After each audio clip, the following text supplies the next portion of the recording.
자, 오늘 함께 은혜 나누실 하나님의 말씀은 사도행전 13장 1절에서 2절까지 말씀입니다. 오늘 봉독해드린 말씀으로 예수님의 팬클럽이라는 제목으로 함께 말씀의 은혜 나누겠습니다. 그리고 이제 오늘 본문은 거기서 잠깐 멈추고 13장으로 왔습니다. 우리가 11장 19절에서 26절까지 말씀을 가지고 몇 주째 계속 살펴보았고, 오늘 잠깐 넘어와서 13장 1절 2절, 13장 1절 2절도 역시 안디옥 교회에 대한 내용을 기록하고 있어서 13장으로 잠깐 넘어왔습니다. 오늘 본문을 통해서 또 우리가 하나님께서 지금 우리가 교회를 세우고자 하고 또 이 교회를 세워가는 데 있어서 또 사람을 세우고 이런 부분에 있어서 하나님께서 원하시는 것이 무엇인가, 하나님의 마음이 무엇인가를 우리가 살펴보고 있는데요.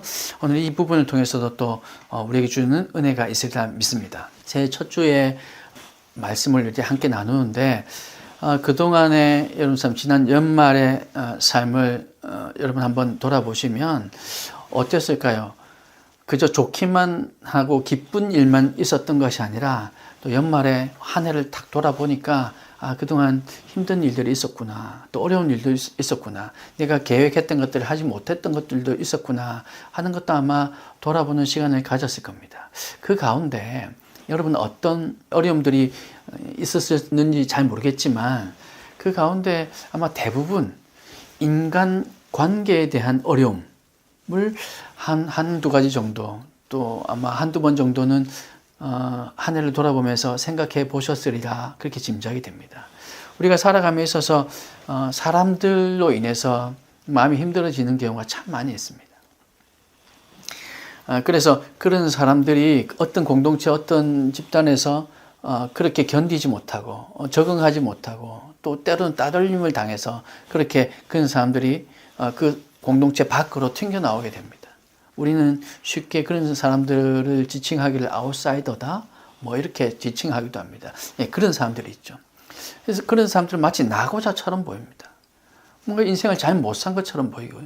때로는 그 당사자가 그 아웃사이더처럼 느껴지는 당사자가 나일 수도 있습니다. 그럴 때 여러분은 어떤 기분이 듭니까? 나는 왜 이렇게밖에 안 되는 것일까? 난 정말 저 공동체에서 적응을 하지 못하는 것일까? 난 정말 사회 부적응자일까? 여러 가지 생각이 들 겁니다. 그러나 사실 꼭 그렇지 않고 대부분, 제가 보기에는 그렇게 아웃사이드에 지금 나와 있거나 혹은 앞으로 아웃사이드로 나갈 것 같다고 생각되는 그런 상황에 있다 할지라도 대부분의 그런 사람들은 다 하나님 은혜 가운데 한 공동체의 일원으로서 얼마든지 잘 좋은 관계 속에서 생활할 수 있다고 저는 믿습니다. 외인구단이라는 예전에 뭐 그런 만화, 영화 뭐 그런 것도 있었고요. 아마 또 제가 기억하기로는 베토벤 바이러스라는 그런 드라마가 있었어요. 이와 비슷한 류의 드라마를 또 생각을 하다 보니까 최근에는 좀 뭐 약간 청소년 드라마 같기도 하지만 또 뭐 온 가족이 볼 수 있었던 라켓 소년단이라는 이런 드라마도 있었습니다. 이 내용들 중에 공통된 내용, 뭐 주제가 다양하게 있지만 보는 각도에 따라 또 다르게 볼 수 있지만 그 가운데 공통된 것이 뭐가 있냐면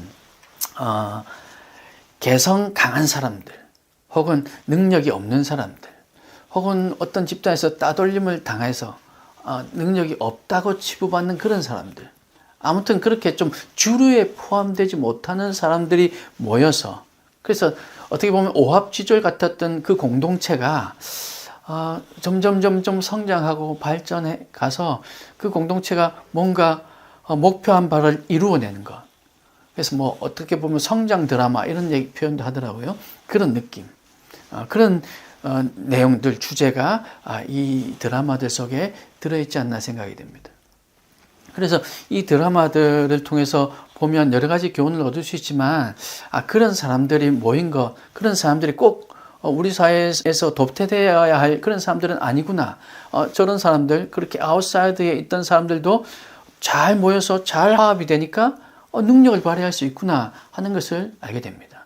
근데 그들이 그렇게 되는 과정 가운데는 여러 가지 요인들이 있죠. 아주 뭐 우리가 쉽게 생각해 볼 수 있는 중요한 요인 가운데 하나는 탁월한 지도자가 있다는 겁니다.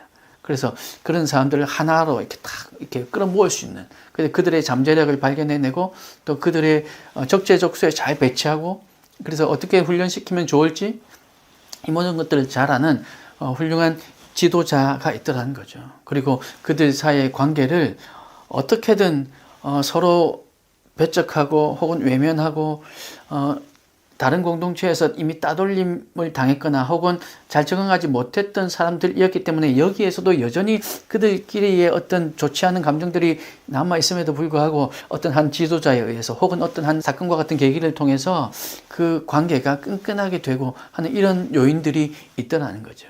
그래서 그들이 성장해 나가는 모습을 봅니다. 그래서 보면 여기에서도 역시 관계가 얼마나 중요한가. 능력도 중요하지만, 그래서 그 능력을 잘하게 하는 것도 중요하지만 그 사람들, 공동체 구성원들 간의 관계가 또 얼마나 중요한가 하는 것을 또 알 수 있게 되는 거죠. 좀 전에 말씀드린 것처럼 우리는 살아가면서 사람들로 인해서 힘겨워합니다. 지난 한 해도 여러분 돌아보십시오. 사람 때문에 힘들었던 적이 얼마나 있습니까? 그리고 대부분 이렇게 생각하잖아요. 일이 힘든 건 참을 수 있겠는데 관계가 힘든 건 도저히 참기가 어려워. 이런 말들을 많이 하잖아요. 저조차도 사실 그렇습니다. 그래서 사람들로 인해서 참 많이 힘겨워합니다. 사람마다 생각하는 방식, 말하는 방식, 일하는 방식, 좋아하는 음식 뭐 하나 똑같은 게 없습니다. 형제 자매라도 마찬가지고 부부라도 마찬가지고 그 어느 누구라도 똑같은 사람이 없죠. 다 다르기 때문에 우리 이 다른 사람들이 모여있는 이 공동체에서 이 마음을 맞춘다는 게 결코 쉽지 않은 일입니다. 가족들이라 할지라도 너무 다르다는 것을 우리는 정말 뼈저리게 느끼며 살아가지 않습니까? 그래서 자주 불협화음이 납니다. 그것이 가족이건 뭐 학교에 같은 뭐 지체건 동급생이건 직장에 있는 동료건 혹은 교회의 공동체라 할지라도 우리는 이런 많은 다양한 사람들이 만나기 때문에 불협화음이 아주 자주 납니다. 큰 소리가 나기도 하고요. 그래서 이런 상황을, 이런 우리의 연속되는 삶을 살아가면서 우리가 어떻게 해야 될 것인가? 그냥 체념하고 살 것인가? 그냥 이게 다지, 이거보다 더 좋은 건 없어, 이게 최선이야, 그냥 그렇게 살아가야 될 것인가? 적당히 힘들어하고 적당히 고통당하면서 또 지난 한 해를 돌아보며 올 2022년 저 연말에 가서도 올 한 해를 돌아보면서 뭐 그럴 수밖에 없었지 라고만 생각하고 말 것인가? 우리는 좀 고민해 봐야 할 것 같습니다. 여기에 대한 완벽한 해답이라 할 수는 없겠지만 여기에 완벽한 해답이 다 들어있지는 않지만 이런 것들을 극복하기 위해서는 여러 가지 또 측면에서 우리는 해답을 찾아야 하는데 오늘 이 안디옥 교회를 보면서 완벽하진 않더라도 많은 부분에 있어서 그 해답을 찾을 수 있지 않을까 생각이 됩니다. 안디옥 교회는 어떤 교회냐면 오히려 서로가 달라서 더 위대한 공동체가 되었다. 위대한 팀으로 발전할 수 있었다. 이렇게 말할 수 있는 교회입니다. 그런 공동체입니다. 야, 저렇게 다른 사람이 모였으니까 하나 될 수 없을 텐데 라는 말이 아니라 오히려 저렇게 다른데도 어떻게 하나가 되었을까? 어떻게 저렇게 다른데도 불구하고 하나가 되어서 저런 위대한 일을 할 수 있을까? 라는 말이 나오게 하는 공동체가 이 안디옥 교회 공동체라는 겁니다.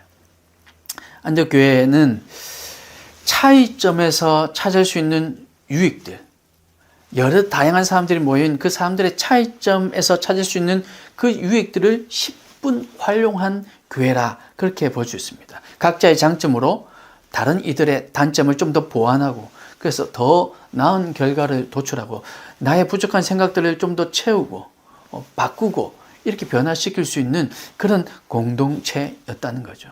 그래서 오늘 이 안디옥 교회를 한 번 더 조금 더 구체적으로 살펴보면서 우리는 이런 공동체를 지향해 나가야겠다라는 것들을 살펴봤으면 좋겠습니다. 오늘 읽었던 본문 13장 1절에 보면 안디옥 교회에 선지자들과 교사들이 있으니 곧 바나바와 니게르라 하는 시몬과 구레네 사람 루기오와 분봉왕 헤롯의 젖동생 마나행과 및 사울이라 이렇게 기록됩니다. 몇 명이 나옵니까? 5명이 나와요. 이 5명은 우리와 비슷한 부류, 쉽게 말하면 목사, 전도사, 강도사 뭐 이런 부류, 또 목사, 전도사, 강도사라 할지라도 또 같은 경상도 출신 아니면 같은 서울 출신 뭐 이렇게 공통점이 있는 사람들이 모인 5명이 아니라 하나하나 이제 제가 한번 뜯어볼 텐데 그 보면요 다들 다른 지방에서 다른 모습으로 살던 사람들이 모인 5명의 공동체입니다. 출신 지역이 아주 다양하고 우리말로 하자면 경기도, 강원도, 전라도, 경상도, 저 제주도 뭐 이렇게 다양한 곳에서 모인 사람들이라 할 수 있습니다.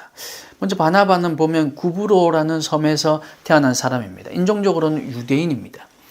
사도행전 4장을 보면 바나바는 자기 밭을 팔아서 가난한 사람들을 위해서 그 돈을 헌금했다라는 기록이 있는데 여기 기록된 이 밭이라는 것은요 자기가 소유하고 있는 밭이긴 한데 잉여의 밭, 그러니까 아주 필수적으로 나 이거 없으면 먹고 살기 힘들어 하는 것보다는 조금 더 여유롭게 가지고 있는 밭을 해당하는 거기에 해당하는 단어로 적혀 있는 밭입니다. 그래서 그렇게 생각해 보자면 바나바는 사회적으로 경제적으로 조금은 여유 있는 중류층 이상에 속해 있던 사람이었을 거라 우리가 추정해 볼 수 있습니다. 또 시므온, 이 시므온은 북아프리카 쪽에서 온 사람이다 생각합니다. 니게르라 하는 시므온이라는 이 표현에서 알 수 있는 것처럼 대부분의 학자들은 이 니게르를 오늘날 우리가 흔히 니그로라고 얘기하는 이 단어와 같은 게 아닐까 이렇게 추측합니다. 그래서 흑인으로 우리가 생각해 볼 수 있습니다. 그래서 흑인이라면 북아프리카에서 올라온 흑인이라면 어쩌면 해방된 노예 정도로 생각해 볼 수 있는 거죠. 그리고 마가복음 15장 21절에 나오는 예수님의 십자가를 대신 지고 갔던 구레네 사람 시몬, 정확한 근거는 없습니다만 이 사람과 동일인 일 가능성도 있습니다. 정확하게 그렇게 말할 수 없지만 여러 가지 가능성 가운데 이 사람이 그 사람이다라고 얘기할 수도 있다는 거죠. 아무튼 이 시몬은 이렇게 흑인이며 어쩌면 노예였을 수도 있는 이런 사람이었습니다. 루기오는 구레네 사람이라는 것으로 보아서 이 사람도 북아프리카 쪽 사람입니다. 그리고 헬라인 혹은 헬라화된 유대인, 뭐 우리 오늘날로 쉽게 말하자면 한국계 미국인 뭐 이 정도 얘기할 수 있는. 그래서 그 정도의 사람이고 마나에는 정통 유대 지역에 그것도 아마 예루살렘 출신이라고 생각이 되는데 분봉왕 헤롯, 이 사람은 어떤 사람이냐면 여러분 잘 아시는 것처럼 세례 요한을 목배웠던 사람입니다. 그의 젖동생이라는 것은 어릴 때부터 같이 자란 아이라고 할 수 있는데 그렇다면 헤롯 왕가와 아주 가까운 관계라고 볼 수 있는 거죠. 어쩌면 상류층, 좀 고위층이라고 볼 수도 있습니다. 그리고 마지막 사울, 여러분 잘 아시죠? 이 사울은 바울입니다. 다소 출신이고 헬라파 유대인이고 교육을 많이 받은 사람, 그리고 과거에는 예수 믿는 사람들을 핍박하던 사람이었습니다.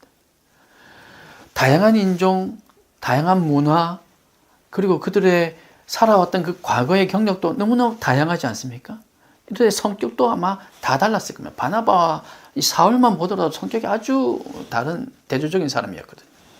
이렇게 문화적, 인종적, 경제적, 학력, 혈통 이런 많은 차이가 있음에도 불구하고 이들이 지금 모여서 한 팀을 이루었습니다. 안디옥에서 한 팀이 되어 섬기고 있다는 거죠. 이런 사람들이 모여서 이루어진 공동체가 안디옥 교회인데 이 안디옥 교회는 그러면 어떤 교회에서 시작해서 어떤 교회로 발전해 나갔을까요? 간단히 요약해서 말씀드리면 구브로와 구레네 출신 몇 사람이 헬라인에게 그리스 사람들에게 복음을 전했다라는 것을 우리가 몇 주 계속해서 살펴보았잖아요. 그렇게 시작된 교회. 그래서 겨우 몇 명, 한 서너 명으로 시작된 교회였음에 분명합니다. 하지만 나중에는 이방인 전도의 전초 기지가 된 교회. 바울의 1차, 2차, 3차 이 전도 여행을 계속해서 후원했던 교회가 바로 이 안디옥 교회입니다. 중요한 성경, 마태복음, 갈라디아서 그리고 누가복음까지도 우리가 명확하게 다 완벽하게 분명하다라고 말씀할 수는 없지만 그렇지만 이 마태복음, 갈라디아서, 누가복음을 기록했다, 여기에 안디옥에서 기록했다라고 추정할 만한 근거가 있는 곳이 바로 이 안디옥이 되고요. 그리고 더 나아가서 더 시간이 지나서는 이 안디옥이 순교의 중심지가 됩니다. 그리고 나중에는요 안디옥 학파까지 생겨납니다. 안디옥 학파와 대조적으로는 알렉산드리아 학파가 있는데요. 알렉산드리아 학파는 성경을 좀 풍류적으로 해석하는 학파. 근데 이 안디옥 학파는 성경을 역사적이고 문법적으로 해석하는 학파로 유명합니다. 이렇게 학파까지도 생겨나고. 그래서 역사에 엄청난 흔적을 남긴 교회가 된 것입니다. 사랑하는 여러분, 안디옥 교회가 이런 교회가 될 수 있었던 원동력은 바로 서로 다른 사람들이 모여서 하나의 공동체를 이루었기 때문입니다. 유대인들만 모였던 것이 아니고 이방인들만 모였던 것들도 아니고요. 또 단 한 사람의 지도자, 한 사람의 영향력 아래에만 있었던 것도 아니고요. 여러 지도자, 그리고 그 종류가 다양한 사람들, 지도자만 해도 이 정도인데 거기에 모였던 사람들은 어땠을까요? 더 많은 사람들이, 더 다양한 종류의 사람들이 있지 않았을까요? 그래서 아마 오늘날로 얘기하자면 안디옥 교회를 바라보면서 주변에 많은 교회들이 야, 니네 교회는 정말 힘들겠다. 그렇게 많은 사람들, 다양한 사람들이 모여가지고 야, 얼마나 목소리가 많겠냐, 얼마나 하고 싶은 일들이 많고 얼마나 의견들이 많겠냐, 야, 정말 힘들겠는데? 라고 말할 만한 그런 교회였다는 겁니다. 그런 교회였지만 그러나 그들이 하나가 되었기에, 하나가 되어서 하나된 공동체를 이루었기 때문에 이런 교회가 역사에 남는 교회가 될 수 있었던 겁니다. 5명의 지도자가 만약 하나 되지 않고 서로 기득권 싸움을 하고 세력 다툼을 했다면 결코 이런 일이 일어나지 않았을 겁니다. 내가 담임 목사야. 내가 제일 먼저 파송받았잖아. 바나바가. 사울은 당신 부목사예요. 이렇게 얘기를 한다면 그러면 여기 참 쉽지 않은 공동체가 되었을 겁니다. 교회다운 교회는 이런 공동체가 되기를 소망합니다. 여담이지만 담임 목사라는 호칭이 오늘날 그게 어떤 역할을 의미하는 것이고 그게 또 아주 뭐 잘못된 표현이다라고 말할 수 없지만 사실은 저는 그게 좀 불편한 마음을 가지고 있습니다. 이 영상을 처음에 영상을 올리면서도 자막으로 담임 목사라고 명칭을 쓰다가 다시 그냥 최병렬 목사라고 사용한 것도 사실 이런 마음 때문이었습니다. 어떤 한 담임 목사, 우리의 지도자가 되는 사람이 훌륭해야 되고 또 그 한 사람의 그 리더십 아래에 함께 섬겨나가는 건 너무 중요합니다. 그렇지만 한 사람은 한계가 있다고 생각이 됩니다. 그렇다고 해서 여러 사람이 모여서 이 안디옥 교회처럼 그렇게 정말 하나된 모습으로 된다는 보장이 있느냐? 물론 쉽지 않습니다. 그래서 그런 공동체가 되기를 원하는 거죠. 하지만 그 한 사람이 모든 것을 좌지우지하고 한 사람이 실수하면 공동체가 다 무너지고 또 한 사람이 잘하면 공동체가 다 잘하는 것처럼 그렇게 느껴지는 그런 공동체가 아니라 정말로 여러 모습의 사람들이 모여서 하나가 되는 공동체, 그런 공동체를 만들고 싶은 마음이 있어서 저는 그 담임 목사라는 명칭을 일단 보류해 두었습니다. 때에 따라서 필요하다면 어떤 행정적인 부분에서 필요하다면 사용할 수 있겠지만 그러나 가능하다면 동일한 자격에서 함께 섬길 수 있는 그런 교회가 되었으면 좋겠습니다. 그것이 비단 이 목회자들, 교역자들 사이에서뿐만 아니라 성도와도 마찬가지라고 생각이 됩니다. 우리의 역할만 다를 뿐 우리는 동일한 성도고 동일한 하나님 부름받은 사람들이기 때문에 그렇습니다.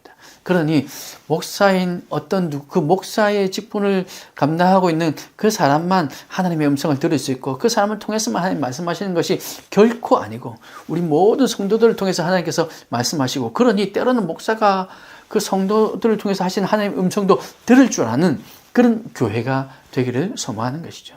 그래서 여러분 이런 교회, 교회다운 교회는 이렇게 많은 다양한 사람들이 모여서 하나 되는 교회, 다르지만 하나 되는 교회, 다른 사람들의 그 차이가 단점이 아니라 장점으로 만들어낼 수 있는 교회, 그런 교회를 세워나갈 수 있기를 주님의 이름으로 축복합니다. 그래서 좀 더 이제 구체적으로 나가서 안디옥 교회와 같이 하나 되기 위해서는 그럼 우리는 어떻게 해야 할까요? 흔히 하나 되기 위해서는 여러분 어떤 방법을 생각하십니까? 우리가 믿는 사람이든 믿지 않는 사람이건 어떤 공동체에서 우리가 하나 되어야 한다. 이것은 누구나 다 동일하게 느끼는 마음일 겁니다. 때로는 다양성이 중요하지만 때로는 우리가 어떤 목표를 향해서 하나된 마음으로 나가자 이렇게 말들 많이 하잖아요.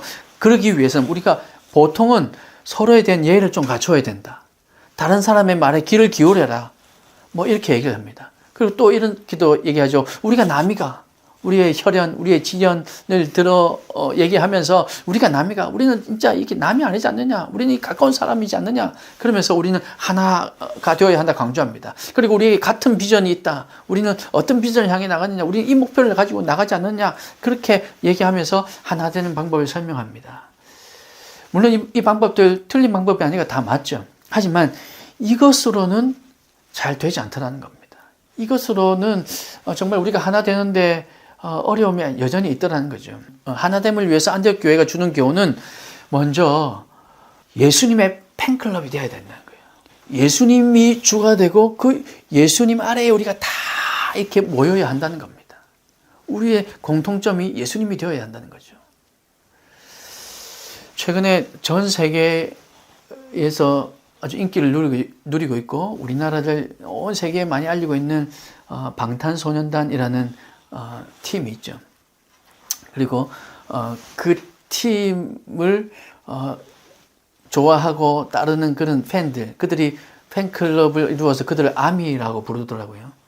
아미의 숫자가 뭐 어떤 사이트인지 제가 정확하게 기억이 안 나는데 거기 가입된 게 1000만이 넘는답니다. 이게 전 세계적으로 그런 거고 여기 가입된 숫자만 그렇고 그럼 한국에 있는 숫자만 하더라도 최소한 100만은 넘을 거다. 뭐 그렇게 얘기를 한대요. 그래서 그 아미들에게는 공통점이 있잖아요. BTS라는.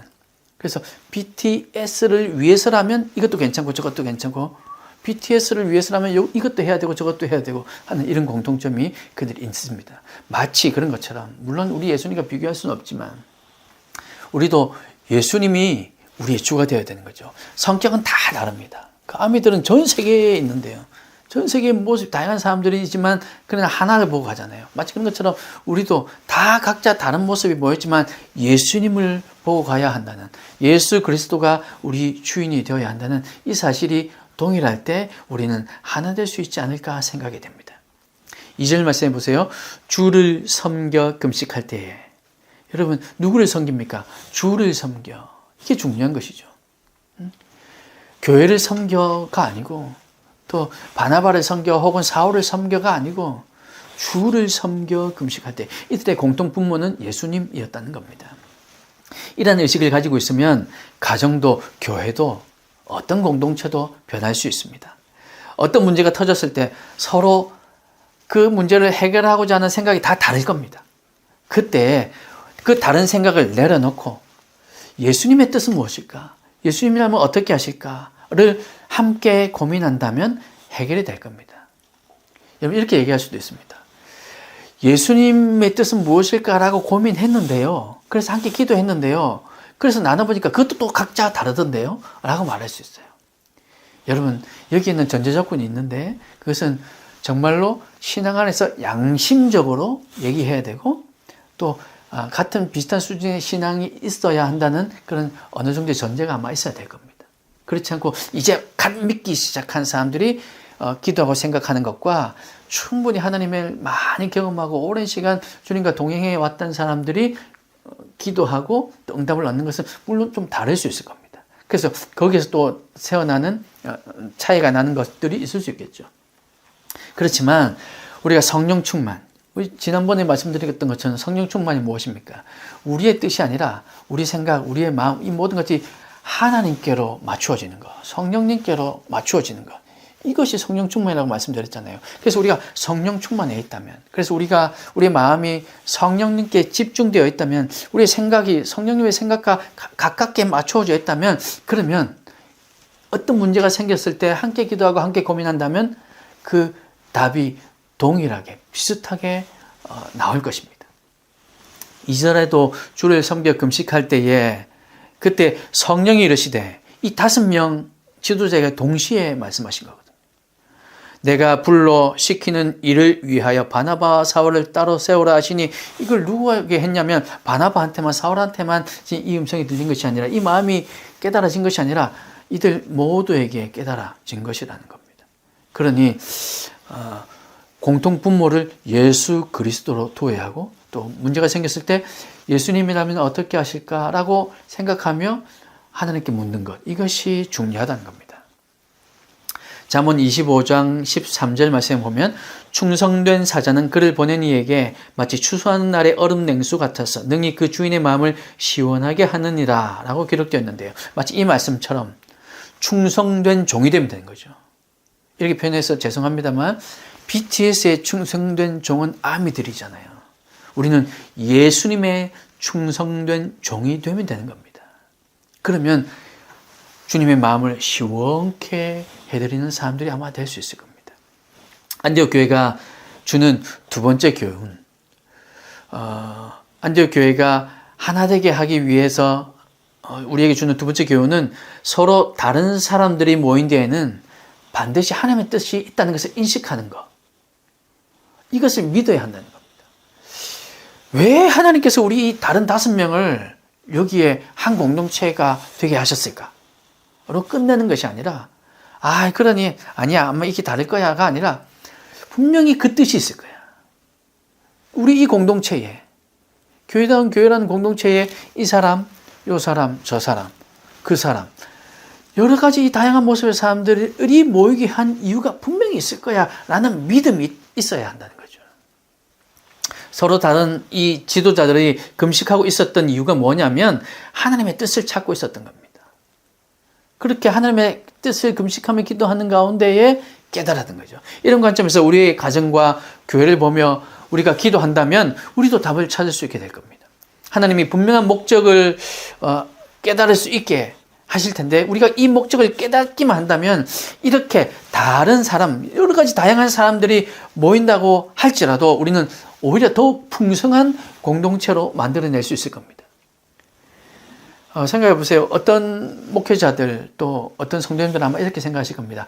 이왕이면 생각도 비슷하고 또 가치관도 비슷한 사람들 또 성격도 비슷한 사람들이 모여서 공동체를 이루면 좋지 않을까요? 물론 그 공동체를 통해서 A라는 어떤 사역과 또 하나님께서 원하시는 그 뜻을 이루어가고 또 여기에는 B라는 사역을 해나가고 또 저기는 C라는 사역을 해나가고 이렇게 하면 좋지 않을까요? 라고 얘기하는데 저도 그것도 인정합니다.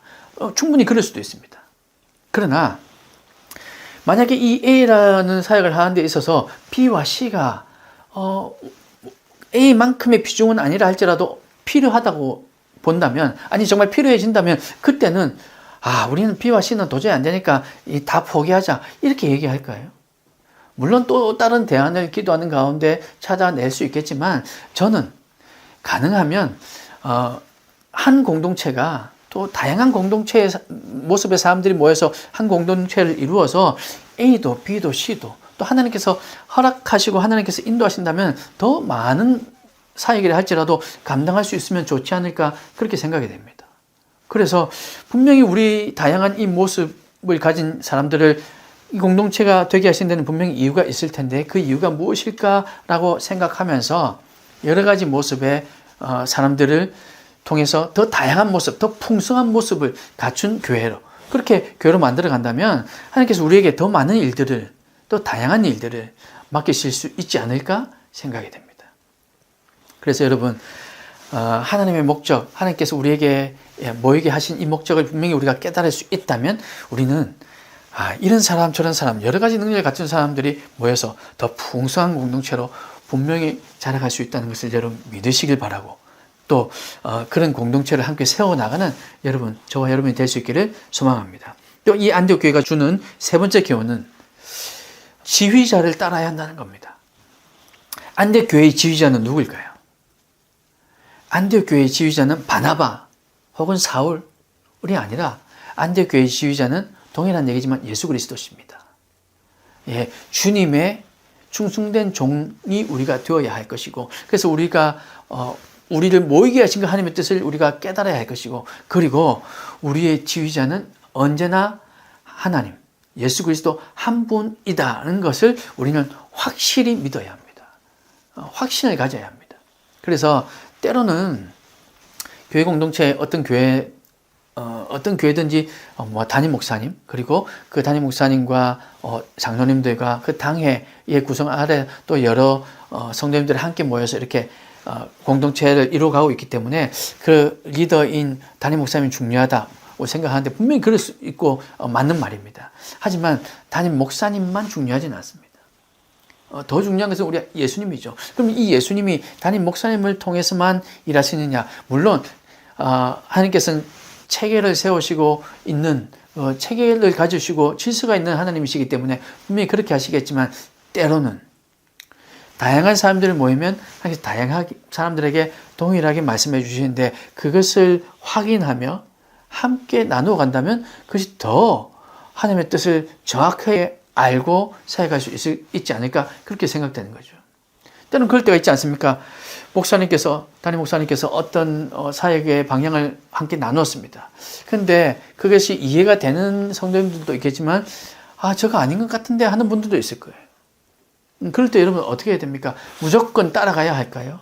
혹은 분명히 하나님께서 나에게 말씀하신 건 달라 하고 나는 다른 길로 가야 할까요? 너무나도 애매한 일입니다.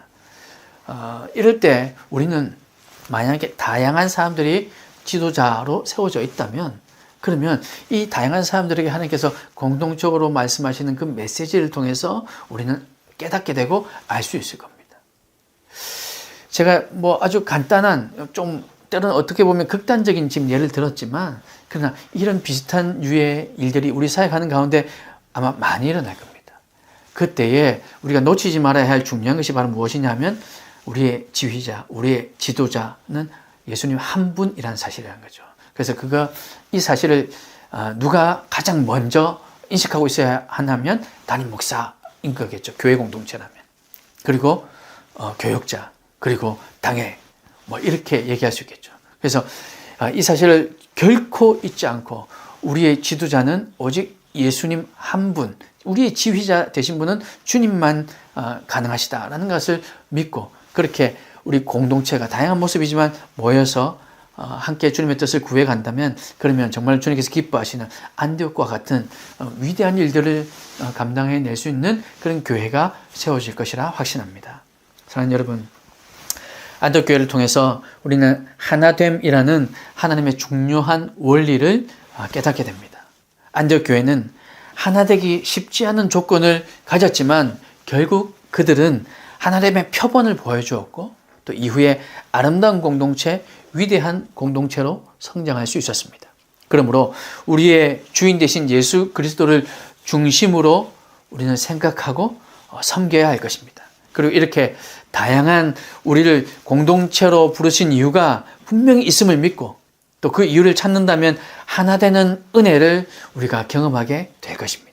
그리고 주인 되신 예수님을 지휘자로 우리는 확신하고 믿고 금식하며 기도하는 가운데 주님의 인도하심을 깨달아서 한 걸음씩 한 걸음씩 그 우리의 지휘자 되신 주님의 인도하심을 쫓아 나간다면 하나님의 마음을 시원케 하는 충성된 종의 삶을 살아갈 수 있게 될 것입니다. 여러분이 속한 공동체도 이런 공동체가 되기를 소망하며 교회 공동체도 바로 이렇게 하나 되는 공동체, 예수 그리스도를 주로 모시고 그분의 인도하심을 따르는 공동체로 성장해 나갈 수 있기를 주님의 이름으로 축복합니다. 오늘 함께 나누실 하나님의 말씀은 사도행전 13장 1절에서 3절까지의 말씀입니다. 오늘 함께 봉독한 이 사도행전 13장 1절에서 3절까지의 말씀을 가지고 시대가 요청하는 리더라는 제목으로 함께 말씀의 은혜를 나누겠습니다. 그리고 오늘 한 번 더 이 본문의 말씀을 나누면서 우리는 또 지난주 말씀과 우리 지난주 나왔던 내용과 조금 비슷하게 이어져서 구체적으로 그렇다면 어떤 리더가 세워져야 할 것이고 또 어떤 리더십이 우리에게 필요한가, 그리고 정말로 그 리더 한 사람만이 중요한 것인가, 아니면 우리 모두가 다 리더 역할을 할 수 있어야 하는가. 사실 이미 제가 말씀드린 데서 답을 다 이미 눈치채셨을 겁니다. 우리는 오늘 이 말씀을 한 번 더 가지고 한 번 더 우리가 나누는 것은 어떤 사람이 리더가 되어야 할까? 정말 성경적인 리더는 어떤 사람일까? 그리고 성경적일 뿐만 아니라 지금 이 시대에 우리에게 요청되는 리더의 모습은 어떤 것인가? 우리가 살펴보고자 합니다. 요즘 대선이 다가오고 있어서 온 나라가 떠들썩합니다. 뉴스만 열면 우리 인터넷 뉴스도 마찬가지고 TV에서 나온 뉴스만 열면 요즘 대선에 관련된 얘기들이 많이 나오잖아요. 그리고 그 후보들의 일거수일투족, 후보들의 미담도 물론 있지만 그 미담보다는 사실은 그 후보들의 결점들, 그래서 왜 이 후보를 뽑으면 안 되는가 하는 얘기들에 너무 초점이 맞춰지는 것 같은, 아무튼 대선 때문에 온 나라가 떠들썩합니다. 사실 그럴 수밖에 없는 것이 어느 공동체이건 리더를 세우는 일은 너무나도 중요하기 때문입니다. 한 나라의 대표를 세우는 이 일에 떠들썩하지 않을 수 없겠죠. 당연히 온 나라가 여기에 마음을 모아야 되고, 정말로 이 나라를 살리고 국민을 위해서 헌신하고 또 바른 방향으로 나아가게 하기 위해서 어떤 리더가 세워져야 할 것인가에 우리의 관심을 모아야 하는 것은 분명합니다. 역사를 통해서 우리는 많은 경우를 봐왔습니다. 때로는 독재와 같은 그런 시절을 겪기도 했고요. 또 때로는 많은 후보들이 엎치락뒤치락 하면서 정권이 교체될 때마다 일어나는 일들도 우리가 경험해 왔습니다. 그래서 어떤 리더가 세워지느냐는 그 공동체의 미래를 결정하는, 그 공동체의 색깔을 결정하는 아주 중요한 일임에 틀림이 없습니다. 그래서 여러분, 약간은 지금 오늘 본문과 관계없는 얘기일 수 있지만, 여러분, 이 나라의 지도자를 뽑는 일에 여러분도 관심을 가져주시고 또 마음을 다해서 기도해 주셔야 될 것 같습니다. 그래서 우리 모두 이렇게 마음을 모아서 하나님의 주권 아래 행할 수 있는 그런 리더가 뽑혀질 수 있기를 여러분 기도해 주셨으면 좋겠습니다. 이렇게 아무튼 리더를 세우는 일은 너무나 중요합니다. 이런 얘기들도 있더라고요. 고위공직자들, 신분이 높은 그런 공직자들 중에서도 아주 고위공직자들은 점점점 수가 늘어나는데 나라를 이끌 진정한 지도자는 찾아보기 어렵다. 고위공직자가 많아지면 많아질수록 오히려 나라를 위해서 진정으로 힘쓴 이들이 한 명, 두 명 더 늘어나야 할 텐데 오히려 점점점 더 찾아보기 어렵다는 것. 이게 우리가 살고 있는 현실입니다. 고학력자들은 많지만 나라의 현실에 대해서 똑바로 말하고 지도할 수 있는 그런 지식인들은 점점 찾기 어려워지고 있다. 이것이 우리가 살고 있는 현실이라는 거죠. 직장 상사는 많지만 여러분 직장을 한번 생각해 보십시오. 여러분 직장에도 직장 상사들은 너무나 많습니다. 하지만 내가 존경하고 배울 만한 리더는 찾기 어렵다. 우리 공통된 마음이 아닐까요? 제가 너무 부정적인 얘기만 하고 있는 걸까요? 교회는 어떻습니까? 목사와 장로는 많지만, 중직자들은 많지만 진정한 그리스도의 제자를 찾기는 자꾸만 어려워져 가는 것 같습니다. 우리가 속해 있는 이 대한민국뿐만 아니라 전 세계적으로 이런 모습이 점점점 현실로 다가오고 있는 것 같습니다. 심지어 우리 가정은 어떻습니까? 여러분의 가정은 어떻습니까? 여러분의 부모님은 어떻습니까? 정말로 내가 존경하고 따르고 그렇게 내 마음을 다 내어드릴 만한 분이신가요? 정말 그 부모님들이 자녀들을 위해서 정말 목숨조차 아까워하지 않고 내어줄 수 있는 그런 부모들이신가요? 물론 대부분은 그럴 겁니다.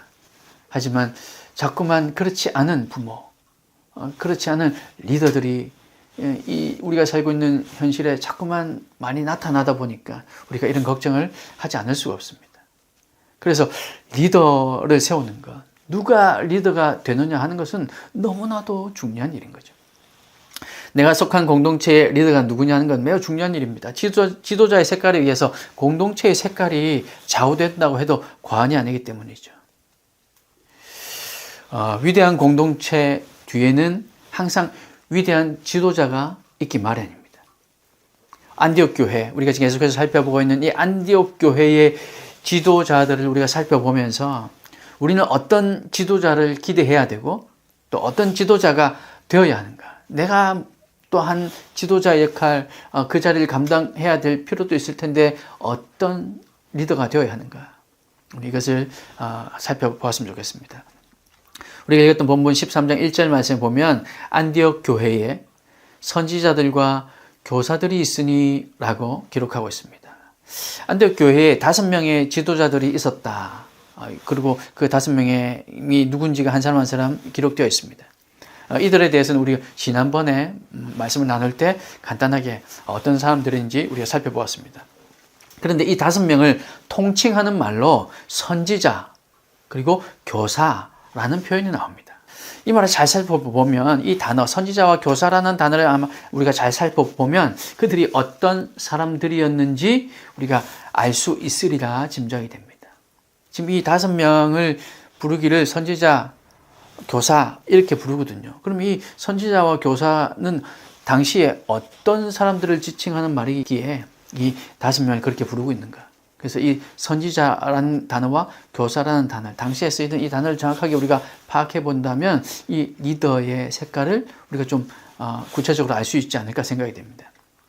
먼저 교사를 한번 살펴볼까요? 이 교사가 어떤 사람인지를 보면 여기에 나오는 이 교사, 성경에 우리 기록된 13장에 기록된 이 교사는 우리가 일반적으로 지식을 전달하는 선생님과는 조금은 다른 것 같습니다. 물론 그 의미도 포함되어 있습니다만은 그것이 다가 아닌 것 같습니다. 성경에서 이 교사는 하나님의 말씀과 그 원리를 가르쳐주는 사람을 말합니다.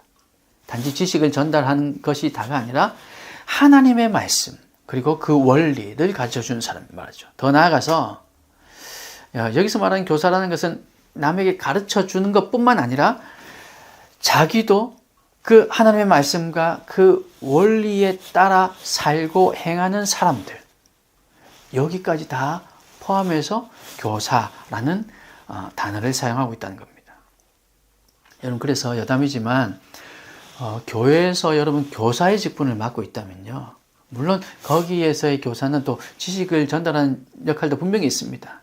그러니 지식 전달하는 역할에 대해서는 우리가 소홀히 해야 된다는 게 아니라 교회에서 교사의 역할을 맡고 있다면 지식을 전달하는 것을 넘어서서 학교에서 지식을 전달하는 그 선생님의 모습을 넘어서서 우리는 우리가 전달하는 그 하나님의 말씀대로 그 원리대로 우리가 살아내야 한다. 그 교사의 직분을 받은 사람들은 그 원리대로 살아내야 한다는 것도 여러분 꼭 마음에 두셨으면 좋겠습니다. 사실 이것은 우리가 말하는 이 성경에서뿐만 아니라 진정한 스승이라면 믿지 않는 사람들도 그렇게 하지 않습니까? 더더구나 우리는 교회에서 만약에 교사라는 직분을 받았다면 아이들에게 성경을 가르칠 뿐만 아니라 우리가 알고 깨닫고 우리가 발견한 그 성경의 원리, 하나님의 말씀의 그 원리대로 우리가 먼저 살고 그리고 우리 그 사는 모습을 아이들과 함께 나누면서 교사의 역할을 감당하는 것 이것이 중요할 거라 생각이 됩니다. 오늘 본문에서 말하는 교사 역시 바로 그런 것을 얘기하고 있습니다. 다시 한번 정리해서 표현하면 교사라 함은 삶의 원리를 깨달아 알고 또 인생을 어떻게 살아야 할 것인가를 가르쳐주고 또 그대로 살아내고 있는 사람들 아니 적어도 살아내기 위해서 몸부림치는 사람들이라고 얘기할 수 있을 겁니다. 그래서 성경에서 말하는 이 교사는 더 구체적으로 정말 콕 집어서 다시 한번 얘기하면 성경을 더 잘 연구하고 성경을 잘 연구하고 거기서 삶의 원리를 찾아내어서 그 원리를 자신의 삶에 적용시키고 그것을 가르치는 사람. 이것이 교사라고 말할 수 있습니다. 성경이 말하는 지도자는 이런 사람이 되어야 한다는 거죠. 안디옥교회 5명의 지도자는 이 교사라는 명칭을 사용하고 있는데 그들은 이런 사람들이었다는 겁니다. 그리고 한 가지 단어 더 있죠. 선지자. 선지자는 어떤 사람들을 얘기하는 걸까요? 선지자는 교사들보다 한 걸음 더 나간 사람들이라 말할 수 있습니다. 선지자는 삶의 원리를 알 뿐만 아니라 지금 우리가 살고 있는 이 현실, 지금 이 상황까지도 잘 파악하고 있는 사람을 선지자라고 얘기합니다.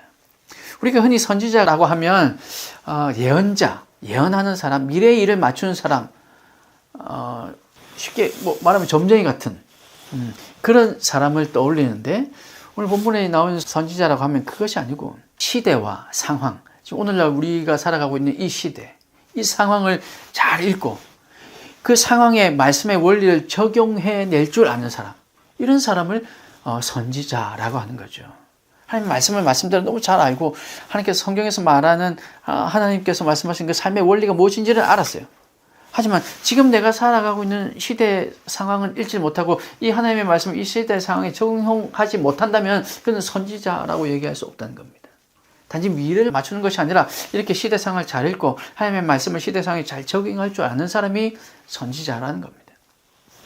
그래서 종합하면 참된 지도자라는 것은 교사와 선지자와 교사 같은 사람이라고 말할 수 있는데, 성경 속에서 삶의 원리를 발견해내고 그 원리를 우리가 살고 있는 이 삶의 상황 속에 적용시킬 줄 아는 사람, 우리가 살고 있는 세상이 어떤 상황 속에 있는지를 바로 알고, 그래서 하나님의 말씀을 그 상황에 적용시키고 살아내며, 그리고 또한 가르칠 수 있는 사람, 이런 사람이 참된 지도자라고 말할 수 있다는 겁니다. 사랑하는 여러분, 우리가 오늘 이 지도자, 리더를 지금 이렇게 정의를 하고 나니까 혹시 나와는 관계없는 좀 먼 얘기라는 생각이 혹시 드십니까? 어떤 사람이 성경적인 리더인지 지도자인지 대충 감은 오는데 나하고는 관계가 없는 것 같아. 나는 그렇게 할 그 정도의 사람은 아닌 것 같아 라고 혹시 생각되지는 않으십니까? 여러분, 그렇지 않습니다. 아무리 작은 공동체라 할지라도 그 공동체에서 조그만한 영향력이라도 끼치고 있다면 우리는 교사요, 선지자로 살아갈 수밖에 없습니다. 내가 그러고 싶지 않다 할지라도 우리는 그렇게 해야 됩니다. 내가 속해 있는 공동체에서, 내가 속해 있는 가정에서, 내 형제자매 혹은 나의 자녀들, 그리고 내 후배들, 나와 함께 하고 있는 동력자들, 그들에게 내가 조그만한 영향력이라도 미치게 된다면 우리는 이런 리더의 모습, 교사와 선지자의 모습으로 우리는 살아가야 한다는 거죠. 또한 내가 먼저 그런 리더의 자리에, 지도자의 자리에 있어 보지 않으면, 이런 심정이 되어 보지 않으면 정말 세워진 우리 많은 이들의 지도자, 리더를 이해하며 섬기기가 또한 어려워질 겁니다. 우리가 만약에 먼저 이 리더의 마음을 이해할 수 있다면, 그러면 더 잘 공동체를 위해서 섬기고 있는 그 리더와 함께 마음을 모아서 섬겨 나갈 수 있게 되겠죠. 그러기 위해서라도 우리는 이런 모습을 우리 스스로가 먼저 갖추어야 하는 겁니다. 그리고 그런 리더가 모여서 아름다운 공동체를 이루어가는 거죠. 여러분, 물론 실질적으로는 리더 한 사람에 여러 명에 따르는 함께 하는 섬기는 공동체, 이 모습이 아마 우리가 흔히 보는 모습이 맞을 겁니다. 하지만 그 한 사람 한 사람이 다 리더의 자질을 갖추고 있어야 한다는 거죠. 그런 사람들이 다 모여서 공동체를 이루면 그게 정말 아름다운 공동체. 우리 지난번에도 나눈 것처럼 각각 다른 모습의 사람들이 모여서도 거기서 불협화음이 나지 않고 아름다운 모습을 만들어갈 수 있다는 겁니다.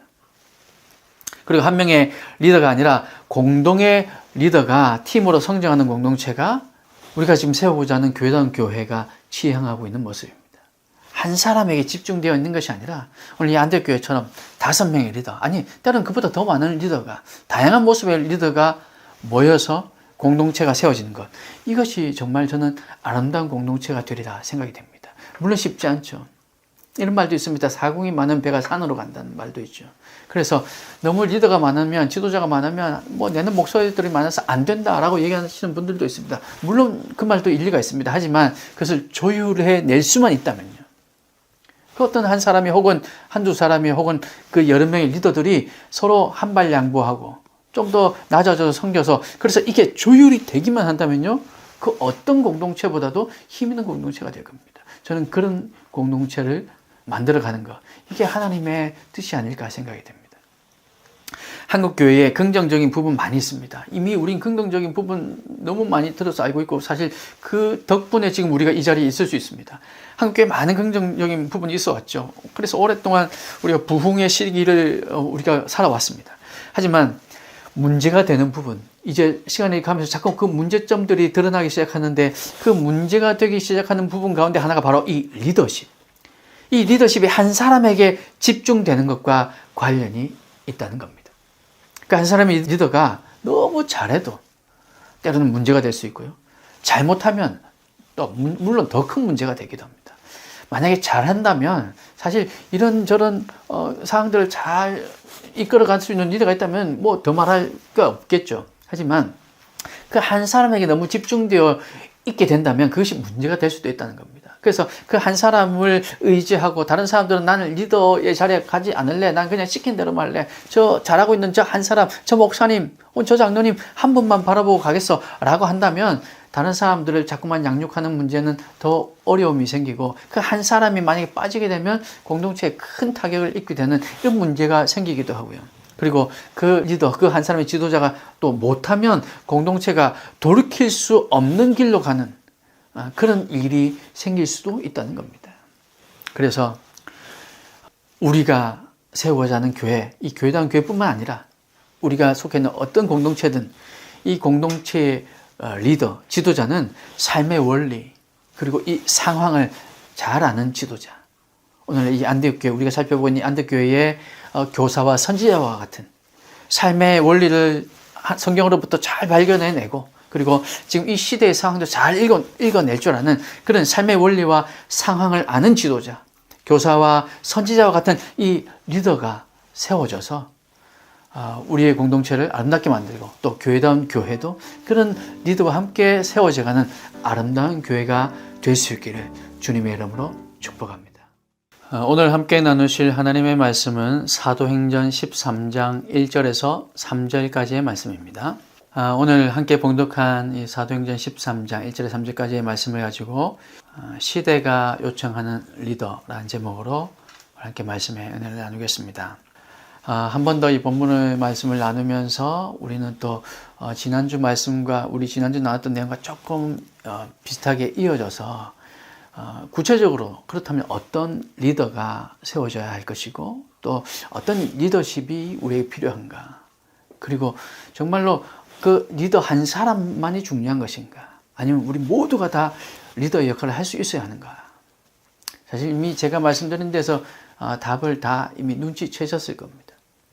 우리 오늘 이 말씀을 한 번 더 가지고 한 번 더 우리가 나누는 것은 어떤 사람이 리더가 되어야 할까? 정말 성경적인 리더는 어떤 사람일까? 그리고 성경적일 뿐만 아니라 지금 이 시대에 우리에게 요청되는 리더의 모습은 어떤 것인가? 우리가 살펴보고자 합니다. 또 한 가지 어떤 리더가 되면 좋을까 우리가 살펴보고 싶은데요. 13장 2절 말씀을 우리가 한 번 더 보면 주를 섬겨 금식할 때에 라고 시작합니다. 주를 섬겨 금식할 때에. 여기서 섬기다라는 말과 금식하다라는 말에 우리가 또 한번 초점을 맞춰보면 좋겠습니다. 5명의 지도자들이 지금 모여서 주님을 섬기며 금식하고 있다 이렇게 기록됩니다. 이 섬기다라는 말은 예배한다는 말입니다.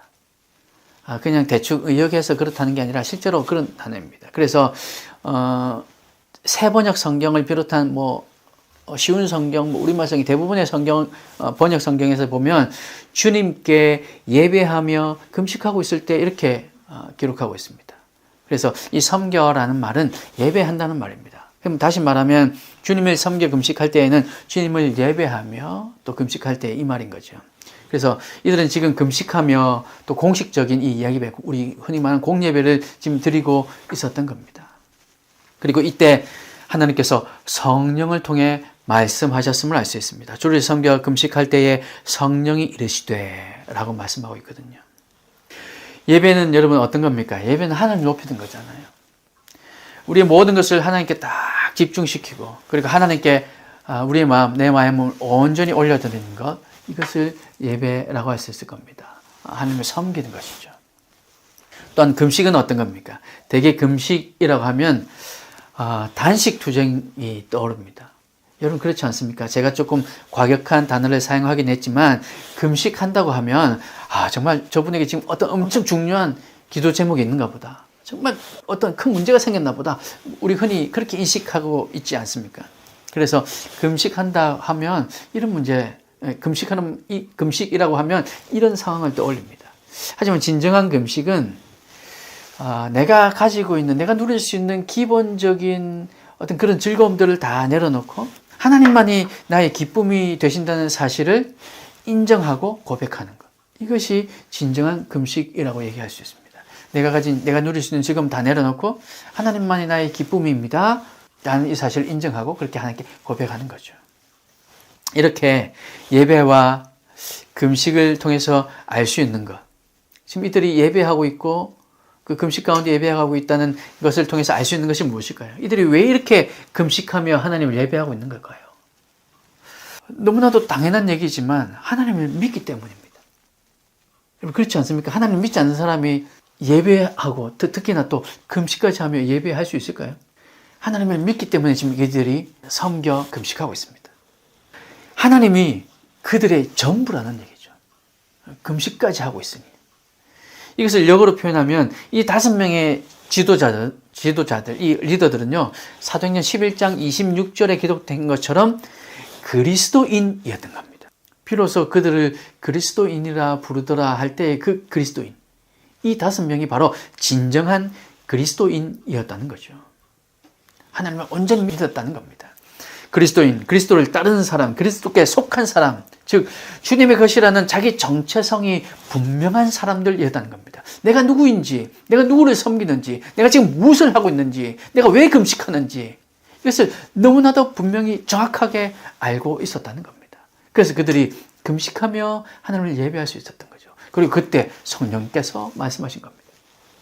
그들은 자신이 누구인지, 어떤 사람인지, 무엇을 추구하며 살아야 하는 사람인지, 누구를 따르는 사람인지를 분명히 알았기에 하나님을 예배하며 하나님께 금식할 수 있었던 거죠. 그들은 말로 자신들을 표현하고 있는 것이 아니라 나는 안대교회 리더입니다. 이렇게 말로 표현하고 있는 것이 아니라 나는 이런 사람입니다. 라고 말로 표현하고 있는 것이 아니라 삶으로 자신들이 누구인지 그들은 증명하고 있는 겁니다. 누구입니까? 그리스도인이라는 거죠. 그들은 지금 금식하며 예배하는 것. 이 삶으로 그들이 그리스도인이라는 것을 증명하고 있는 것입니다. 사랑하는 여러분, 여러분은 어떤 사람입니까? 여러분은 여러분을 누구라고 표현합니까?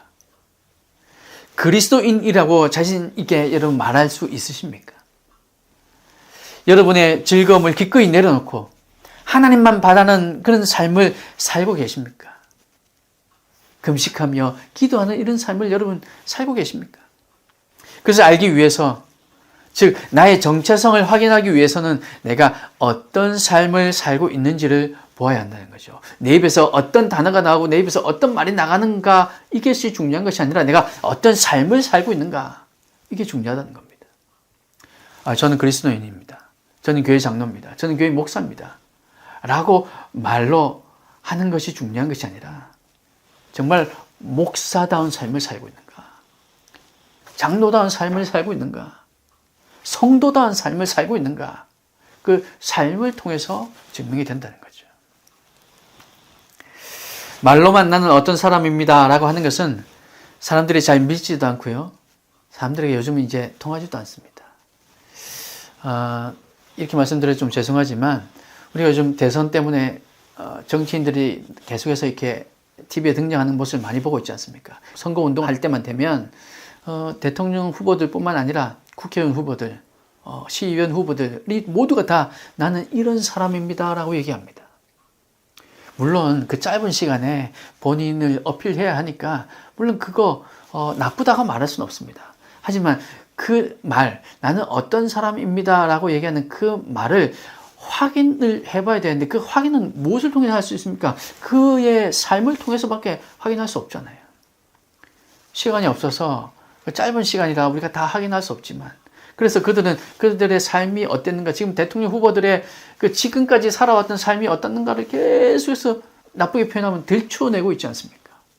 아니 자기는 자기 입으로 나는 깨끗한 정치인이라고 얘기를 했는데 사실 조금 조사해보니까 그렇지 않은 부분이 있잖아요 라고 지금 얘기하고 있는 거죠.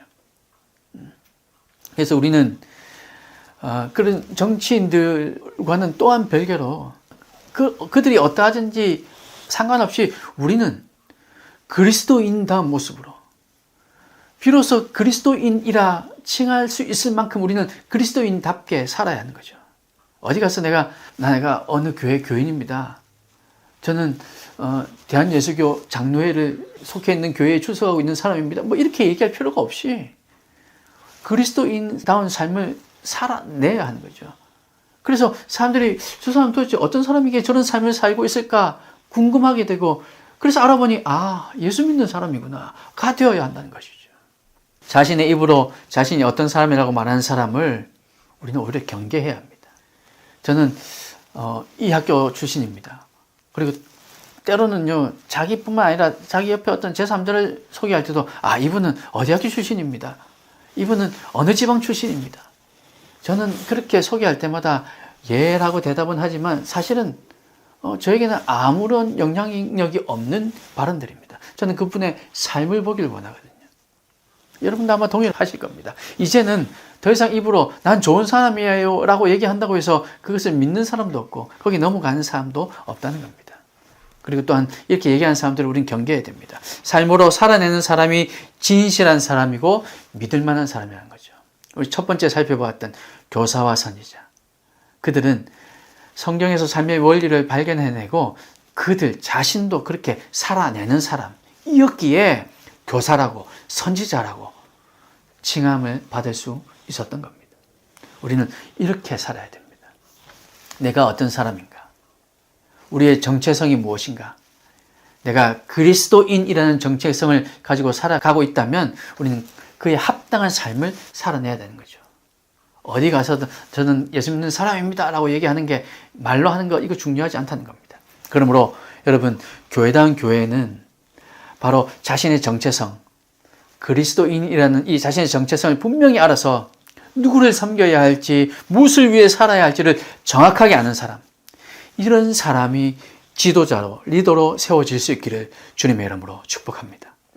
마지막으로 13장 2절을 한 번 더 우리 한번 살펴보겠습니다. 13장 2절 한 번 더 볼게요. 주를 섬겨 금식할 때에 성령이 이르시되 내가 불러 시키는 일을 위하여 바나바와 사울을 따로 세우라 하시니. 이번에 우리가 좀 중요하게 여겨볼 구문은 성령이 이르시되, 그리고 조금 뒤에 가서 내가 불러 시키는 일을 위하여. 여기 한번 주목해 봅시다. 참된 그리스도인으로서 하나님께 온전히 집중하며 예배하는 그들에게 성령께서 말씀하셨습니다. 그래서 성령이 이르시되, 성령께서 이르시되 라고 기록되어 있는데, 이 말은 성령께서 이들 5명 중에서 어느 한 사람에게 말씀하시고 있는 것이 아니라 그들 모두에게 말씀하고 계시다는 겁니다. 하나님의 인도하심을 동일하게 지금 경험하고 있다는 거죠. 그러니 더더욱 의심의 여지 없이 그들은 성령님의 음성에 순종할 수 있었습니다. 누구 한 사람만 지금 들은 것이 아니라, 누구 한 사람의 마음에만 감동을 주신 것이 아니라 이 5명에게 동일하게 성령이 이르시되 라고 말씀하고 계신 겁니다. 그래서 그들은 순종할 수 있었던 거죠. 누구 한 사람이 순종하고자 할 때도 왜 그렇게 하느냐라고 이렇게 반문하는 사람이 아무도 없었다는 겁니다. 그래서 13장 3절 말씀에 보면 이에 금식하며 기도하고 2사람에게 안수하여 보내니라 기록하죠. 이 2사람은 바로 바나바와 사울입니다. 지금 안디옥 교회에 있어서 핵심 중에 핵심 인물입니다. 그런데 이 2사람을 따로 세워서 또 다른 곳을 보낸대요. 여러분, 이것이 지금 우리가 이렇게 적혀 있으니까 그렇구나 하고 넘어가는 일이지만, 사실은 여러분 이 입장에 대해서 한번 생각해 보세요. 이 안디옥 교회에 정말 한 사람 한 사람 이렇게 헬라인들에게, 믿지 않는 사람들에게, 이방인들에게 복음을 전해서, 그래서 주님께로 돌아온 사람이 자꾸만 생기니까 바나바를 파송했습니다. 그래서 바나바가 사울을 또 데리고 왔습니다. 그렇게 해서 이 교회를 이제 세우고, 그래서 이 3명이 추가돼서 5명의 리더가 공동으로 이렇게 교회를 잘 이끌어가고 있는데, 그 중에서도 아주 핵심인 바나바와 사울을 따로 세워서 다른 곳을 보낸대요. 성도들이 가만히 있겠으며, 다른 이들이 예, 그렇게 하세요 라고 그냥 이렇게 할 만한 상황이 아니지 않습니까? 그럼에도 불구하고 이들은 기도하고 2사람에게 안수하여 보냈답니다. 이 일을 모두가 다 누구 하나 반대 없이 지금 감당하고 있는 겁니다. 안디옥 교회에 없어서는 안 될 것 같은 이 2사람을 보내고 있는 겁니다. 모두가 한 마음으로 보내고 있습니다. 왜냐하면 하나님의 인도하심이라는 사실을 확신했기 때문에 그렇습니다. 그리고 이들을 보내는 목적이 무엇인가 우리는 살펴봐야 됩니다. 그것이 2절에 내가 불러 시키는 일을 위하여 라고 기록하고 있는 거죠. 이들을 보낸 이 목적, 성령님께서 이 2사람을 따로 세워서 보내라고 하시는데, 그 보낸 이유가 뭐냐면 내가 불러 시키는 일, 성령님께서 이들에게 뭔가 일을 시키실 텐데 그것을 위해 따로 2명을 세워서 보내래요. 성령께서 시키는 일을 위해서 이 두 사람이 파송되는 겁니다. 그런데 성령께서 시키는 일이 무엇인가에 대해서 어떠한 의문도 없이 그저 순종하고 있습니다. 맹종일까요? 당연히 그렇겠지 하고 그냥 아무 의심 없이 그냥 생각 없이 보내는 것일까요? 왜 이게 가능할까요? 이미 시키는 일이 무엇인지 이들에게 성경에 생략되어 있어서 기록되어 있지는 않지만 이들이 알고 있기 때문일까요? 그렇게 생각되지 않습니다. 이들도 지금 여전히 모릅니다. 하지만 이 5명 모두가 동일하게 지금 모르지만 필요할 때가 되면 알게 되리라는 확신이 있었기 때문에 그들은 아무런 의심 없이 지금 순종하고 있는 거죠. 이렇게 해석하는 것이 가장 바람직할 겁니다. 그러면 이렇게 필요할 때가 되면 알게 될 것이라는 확신은 이건 또 어떻게 가능한 일입니까? 하나님의 인도하심을 지금까지 경험한 것처럼 앞으로도 인도하실 것을 그들이 확신했기 때문입니다. 그들은 교사와 선지자들이었기 때문에 하나님의 말씀을 알았습니다. 여러분 여기에 대해서는 아무런 이의가 없으실 겁니다. 그들은 성경에서 하나님의 원리를 발견해내고 있는 사람들입니다. 성경 말씀을 잘 알고 있는 사람들이었습니다. 또한 금식하며 예배하는 기도의 사람이었습니다. 그래서 하나님의 뜻을 깨닫게 될 것이라고 지금 성령님께서 내가 시키는 일이라고만 얘기하고 구체적인 것이 어떤 것인지 얘기하지 않았지만 내가 시키는 일, 그것이 나중에는 어떤 것이 될지 분명하게 구체적으로 알게 될 것이라고 확신했기 때문입니다. 그러니 지금은 몰라도 이미 아는 것과 사실은 다를 바가 없다는 거죠. 때가 되면 알게 될 거니까요. 사랑하는 여러분, 하나님의 인도하심을 어떻게 알 수 있을까요? 이 5명처럼 저와 여러분도 하나님의 인도하심을 날마다 체험하며 살아가야 될 텐데 여러분 이 하나님의 인도하심을 어떻게 알 수 있을까요? 여러분 어떻게 확신하며 살아가십니까? 여러분 이들처럼 오늘 본문에 나오는 이 안디옥 교회 5명의 리더들처럼 여러분 그렇게 확신하며 살아가고 계십니까? 내가 시키는 일을 위해서 너 저기 좀 가. 내가 시키는 일을 위해서 너 지금 이 하는 일 좀 그만두고 날 좀 따라와. 내가 시키는 일을 위해서 너 지금 저쪽으로 가. 라고 하는 그 성령의 음성에 여러분 순종하실 수 있으신가요? 어떻게 확신하실 수 있습니까? 사실 하나님은 우리가 생각하는 것보다 더 쉽게 우리에게 지금 말씀하고 계십니다. 우리가 지금 깨달을 수 있도록 더 쉽게 말씀하고 계십니다. 우리가 너무 어렵게 생각하거나 혹은 신비한 어떤 것을 기대하기 때문에 우리가 잘 모를 때가 훨씬 많다는 거죠. 사실은 하나님께서 우리에게 어렵고 복잡하게 아주 해석해내는 암호를 해석하는 것처럼 그런 어떻게 비밀스럽게 얘기하고 계신 것이 아니라는 겁니다. 사실 우리에게 너무나도 쉽게 얘기하고 계십니다. 우리가 못 알아들을 뿐인 것이죠. 하나님은 말씀을 읽고 있는 사람들에게 말씀하십니다. 여러분 이거 믿으십니까? 하나님은 이미 말씀을 읽고 있는 사람들, 하나님의 말씀이 우리 심령 가운데 들어와 있는 사람들에게 말씀하고 계십니다. 그렇다면 여러분 그 말씀을 읽고 말씀이 심령에 새겨져 있는 사람과 그렇지 않은 사람 중에서 누가 더 하나님의 말씀을 잘 깨달을 수 있을까요? 2번 물어볼 가치가 없는 얘기인 거죠. 말씀을 통해서 하나님이 어떤 분이신지를 알고 과거에 어떻게 일하셨는지를 알아야 오늘 우리에게 말씀하실 때에도 우리가 분별할 수 있다는 거죠. 이렇게 한번 생각해 보시죠. 저에게 2 딸이 있습니다. 너무너무 사랑하는 2 딸이 있는데 이 2 딸과 제가 어릴 때부터 지금까지 이제 거의 20년 가까이 17년, 20년 가까이를 살아오면서 한 번도 헤어진 적도 없이 한 번도 멀리 떨어진 적도 없이 늘 가르치고 얘기하고 웃고 싸우고 때로는 혼내기도 하고 야단도 맞으면서 이렇게 자라왔습니다. 그러니 제가 지금은 한마디만 해도 아빠가 왜 그러는지를 예전에 알아듣습니다. 그냥 똑같이 이름을 아무개야 라고 불러도 이 이름 한마디, 이 억양 하나에서 지금 아빠가 하라는 것인지 하지 말라는 것인지 아니면 아빠 기분이 좋은지 나쁜지 어떤지 그냥 이거 한마디 이름 한번 부르는 데에서 이미 거의 8, 90% 이상을 파악하고 있습니다. 왜 그럴까요? 친밀한 관계. 그동안에 아빠가 어떻게 했는지, 그동안에 아빠와 딸 사이에 어떤 일들이 있었는지가 충분히 있었기 때문에 가능한 일입니다. 근데 만약에 어릴 때 나와서 어떤 이유든 간에 그동안 알지 못하고 있다가 20년 만에 만났어요, 그 딸을. 얼마나 반갑고 얼마나 눈물 흘리며 그렇게 감격해서 만났겠습니까? 그럼에도 불구하고 너무너무 사랑스럽고 이젠 떨어지지 말자 그렇게 부둥켜 안으면서 그렇게 눈물 흘리면서 반가워했음에도 불구하고 그 아빠와 딸 사이에 소통이 가능할까요? 아빠가 그 이름을 한번 부를 때 이 아빠가 지금 왜 부르는 거지? 이거 알아채기가 쉽지 않을 겁니다. 20년간을 같이 살아왔던 그 자녀와 20년 만에 만난 자녀와의 사이에서 소통하는 것은 결코 같지 않을 겁니다. 다를 수밖에 없을 겁니다.